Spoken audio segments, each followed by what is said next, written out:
Siyempre, Carla, nandito pa rin tayo live na live this Payday Tuesday dito sa Bureau of Internal Revenue. Sa biggest NCR office nila dito yan sa Revenue Region 7, Quezon City, along Quezon Avenue. At nakikita naman natin kapanayam ni Haji Caaminio, si Commissioner Kim Menares. Yan, nakapanayam natin. Siyempre, talagang in-emphasize na Carla kung gaano kahalaga ang pagbabayad ng buwis ng ating mga boss. At in relation pa rin sa usapang buwis, ngayon naman alamin natin kung paano natin ma-handle at mamamanage ang ating mga pera. Para pag-usapan yan, makakasama natin si Mr. Jose G. Villaret Jr., ang Vice President ng Philippine Deposit Insurance Corporation. Good morning. Morning, sir. Morning. Good morning. Okay, sir. Siguro, can you please give us an overview of PDIC? Kung saan po ba ito? Sige. Ang PDIC, ang Philippine Deposit Insurance Corporation, ay isang government agency na ang mandato ay magbigay ng depositor protection at saka tumulong sa pagpupromote ng financial stability. Ginagawa namin ito, number one, sa pagbibigay ng deposit insurance. Ibig sabihin nito, lahat ng deposito sa lahat ng bangko na nag-ooperate sa Pilipinas ay binibigay natin ng insurance up to a maximum of 500,000 pesos. Yes. Okay. Pangalawang trabaho ng PDIC ay maging co-regulator ng bangko. So, ang Bangko Sentral ng Pilipinas yung primary regulator. Ang PDIC ay tumutulong sa Bangko Sentral na tingnan ang kalagayan ng mga bangko. Na trabaho ng PDIC ay maging receiver at saka liquidator ng closed banks. Kaya pag merong saradong bangko, PDIC ang nakikita doon. Kasi sinisiguro namin na yung mga assets ng bangko na nagsara ay ma-handle namin para magamit natin ito pagbabayad ng mga utang pa ng bangko. Alright. Sir June, since malinaw nyo na pong nahayag, syempre yung pinakamandato ng PDIC, paano naman po ba natin ito mas maipapaliwanag ng on layman's terms syempre sa mga kababayan natin? Lalo na nabanggit po namin kanina, today is payday. At syempre, kabay na rin po niyan na deadline din po ng pag-file ng ITR. So, paano po ba natin ma-handle ng maayos itong pera natin? Well, alam mo, ang pera, maraming pwedeng magawa, no? Ang importante sa isang tao, dapat alam mo kung anong plano mo sa buhay mo. Mm-hmm. It's very important that we know our plan, therefore you can set goals. Ang kadalasang problema ng mga tao na kausap namin sa paghawak ng pera, they operate kasi in this equation. Income minus expenses equals savings. At kadalasan, yung expenses mas malaki pa yata sa income. So, savings. Parang nasasaktan ako. Nasasaktan ka ba? yung savings, hindi tuloy siya na bibigyan ng tuon.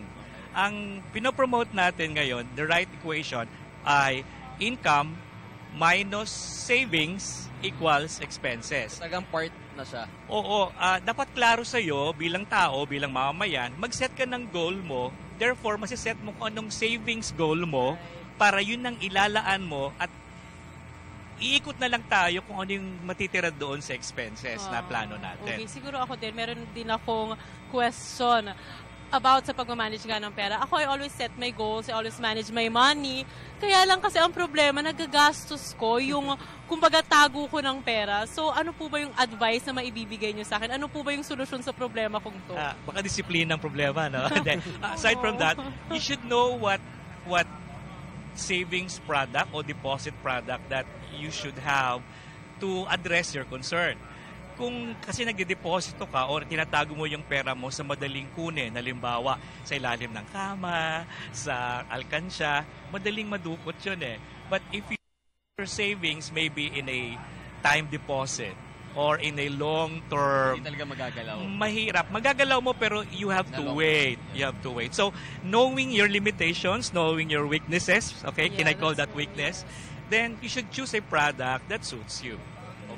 And for sure naman, Carla, marami sa mga boss natin ngayon na siguro guilty rin no, dito sa mga ganitong cases. Lalo na payday ngayon na syempre matutuwa lahat ng mga tao. At syempre, holidays din eh, di ba? Sa mga susunod na araw sa talagang nandito yung temptation kung paano mo siya gagamitin. Pero sir, nabalitaan po namin na meron raw po kayong libro na ilalabas about sa usaping pera at kung paano po yung gagawin natin do. Actually, nakalabas na yung naka-read. Available na siya. Ang PDIC, kasi ang PDIC nag-celebrate kami ng aming 50th anniversary. Okay. So, isa sa mga proyekto namin ay maglabas ng isang guidebook. Pwede ko bang ipakita, no? Okay, This is the book, no? Usapang Pera, Mga Dapat Alamin. This is a simple guidebook on promoting savings, no? At the same time, parang nagbibigay sa atin ng guide kung paano mag-transact sa bangko. Ito'y sinulat ni Efren Cruz. If you know, Efren Cruz is a known financial advocate. He wrote this for PDIC, and this is a collaboration effort namin. And then we make this available sa PDIC website at www.pdic.gov.ph. So may e-book po to, sir? Oo, available to. Kung pupunta lang kayo sa website namin, then makita nyo yung icon ng Usapang Pera, you can download the book for free. So sa lahat ng mga may smartphones, may mga iPads, mga tablets, pwede nilang ma-download yan for free. For free. Isa pa pala, Jules, meron din kaming mga seminars. Right now, meron kaming mga seminars sa GSIS at saka SSS. Nagkaroon kami ng agreement with these two government agencies. Lalo na sa mga magre-retire. So, itong libro na to, binibigay namin dun sa mga umattend ng seminar. So, kung napansin mo, yung libro, sinulat to sa simple English. That's right. At ang presentation nito actually may mga cartoons, may drawings. Kasi ang kagandahan ng librong ito, ang isang pamilya. So anybody, even children, may kwento.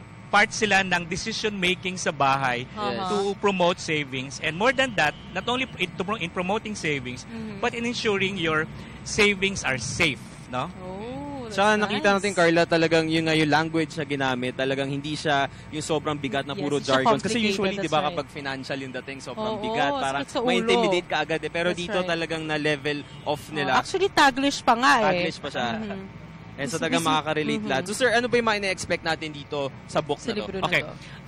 Itong librong ito, pinapakita niya kung una, bakit tayo dapat mag-ipon.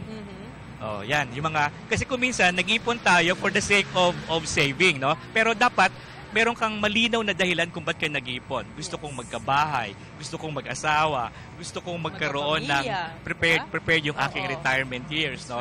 So you have to set your goals muna, and then that would drive you on how to save. That's the next, how to save.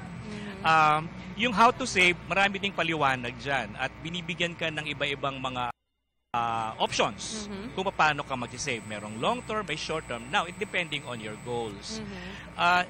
Siyempre, dahil ito ay isnulat kasama ang PDIC, binigyan namin ng particular emphasis yung safety ng deposits. So, we're encouraging people to save in banks. Yes. Banks kasi, katulad na sabi mo kanina, kung yung pera natin, nilalagay lang natin sa tabi-tabi, may narinig pa nga ako sa poste ng bahay, no? Yung mga gano'n, nilalagari pa nila yung kawayan ba yun para ihulog doon. Madaling makuha yun at saka matetempt kang kunin. Saka lagi mong naiisip na may pera dyan diba? Sa gilid ng bahay mo. Pag malaman pa ng iba, kukunin pa yun. You know what? Meron pang isang problem ATM. Yan. Okay. Diba? Story of our life. Story of our life. Kaya nga, maganda nga malaman kung anong produkto ng pag-iipon ang bagay sa'yo. Right. Kung ikaw ay madaling matukso, pag nakakita ka ng ATM machine, gusto mo talagang ipasok, I know. then baka the best for you is a passbook.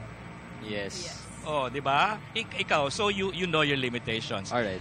Didiscuss namin dito yung deposit insurance also. Okay. Na ang deposito ng isang tao to 500,000 pesos ang insured.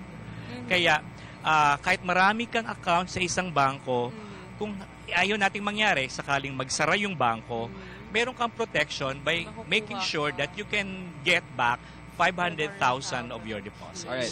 Ayan, no, Carla and sir, syempre nakikita natin na sobrang humahaba na ngayon pila dito sa BIR dahil nga ngayon ang deadline ng filing ng ITR. Pero sir, sa tingin nyo, paano makakatulong itong libro na to? Of course, handling ng pera kasi for some people, di ba, wag na natin itago pa, talagang iniisip na iba na burden din minsan yung buwis. Pero paano ba natin mas ma-appreciate na syempre, it's part of our responsibility. Kaya paano ba makakatulong to considering na task nga natin ang magbayad ng buwis? Okay, sa librong ito, nabanggit din dito na dapat lahat ng mga gastusin mo, meron kang record. Nire-record mo. Lalo na yung mga taxes. Kasi, alam mo dapat ito na darating ang panahon by April or certain period for the year na you have to pay taxes. You have to prepare for it. Now, if you know, lumalabas kasi ito, nilalaan mo na naglalaan ka para dito. So, kung hindi ka kasi conscious kung ano yung mga kailangan kanan, talaga namang matitem kang gastusin kung ano man ang hawak mo. The book provides us guidance on the options. For example, you need to pay a certain amount of tax for April. Okay. So kung pwede kang mag-ipon, halimbawa certain 6-month or 3-month na time deposit. Yes. Kung may pera ka naman noong December, tapos alam mong babayaran mong tax, if you're conscious kasi on your expenses, yes, or yung mga gagawin, therefore yung pera mo ngayon, nakikita mo kung paano siya gagamitin Kung for the paano, next yes. months. Right. Siguro naman po pag-usapan po natin yung mga future plans ng PDIC. Balita ko po meron po kayong fun run. Yes, thank you. Thank you also for giving us that opportunity. Meron kasi kaming fun run, no? We call it benefit run. Benefit run. PDIC has partnered with Gawad Kalinga. Alright. And we would like to contribute to the government's efforts in rebuilding yung mga probinsyang naapektuhan ng Super Typhoon Yes. Yolanda. That's nice. At isa dito, magkakaroon kami ng benefit run sa May 4. Malapit na. Sa May 4, ito'y linggo, gagawin ito sa PNB Financial Center sa Pasay City. Okay. Sa Boulevard. The run starts at 5:30 and we have 3 events, 3K, 5K at saka 10K. Ang registration fees ay for 3K and 5K it's 400 pesos at tapos yung sa 10K ay 600 pesos. Ang registration ay pwedeng gawin sa Tobis na MOA at saka sa Tobis North EDSA at saka sa ROX sa GBC, sa BGC. Alright. Okay, so ayan, takbo sa pagbangon ng Leyte, May 4, 2014, it's a Sunday, dyan sa may Diosdado, Macapagal, PNB Financial Center. Alright, so sana supportahan natin to, no? Na talagang bukod sa may matututunan tayo with regard to the mandate of the office, talagang makakatulong ba tayo sa mga kababayan natin dyan sa may Leyte? Totoo yan. Okay, so siguro last, message to our viewers na siguro po hikayatin po natin sila na mag-ipon ng pera. At i-download itong libro na itong very helpful na book na ito. Okay. Nice naming encourage ang mga Pilipino, actually in general, na mag-ipon tayo. Kung pinanganak tayong mahirap, wala tayong magagawa doon. Pero tayong mahirap, parang atin ang problema yon. So one way to get out of poverty is to start saving. If you spend all what you have, wala eh. But if you start saving, then you can do more of what your saving can do, no? You can put in a bank, and the bank can use it further for other purposes and for yourself as well. You earn from it. Right. Tama, di ba? Again, sabi nga kanina ni Sir Jun, we have to set our goals para meron tayong pag-iipunan, meron kumbaga tayong may nagpupush natin para mag-ipon. At ito nga po, nakapanayan po natin si Mr. Jun G. Villaret Jr., ang Vice President ng Philippine Deposit Insurance Corporation. Maraming salamat. Maraming salamat, sir.